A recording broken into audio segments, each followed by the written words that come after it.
Super പടം. ഇതാണ് വേണ്ടത്. എമ്പുരാനോ കുമ്പുരാനോ അല്ല, ഇതാണ് പടം. നശിപ്പിച്ച് എമ്പുരാനോ കുമ്പുരാനോ അല്ല.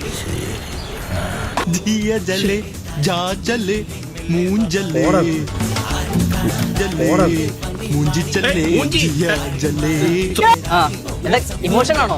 കരഞ്ഞോ?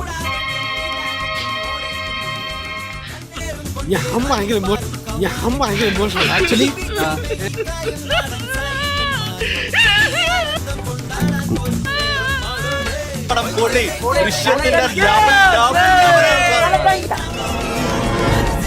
പടം ഇങ്ങനെയുള്ള പടമാണ് മോഹൻലാലിനെ പോലെ.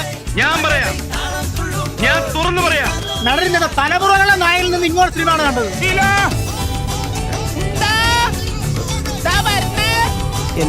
നിർത്ത നിങ്ങൾ തമ്മിൽ തലതല്ലി പൊളിക്കണ്ട. ഞാനൊരു സത്യം പറയട്ടടാ പട്ടി. ഞാൻ ജനിച്ചതോടെ മോഹൻലാൽ ഫാൻസാ. കുമ്പുരാനോ കുമ്പുരാനോ അല്ല, ഇതാണ് പടം. അപ്പൊ ശരി.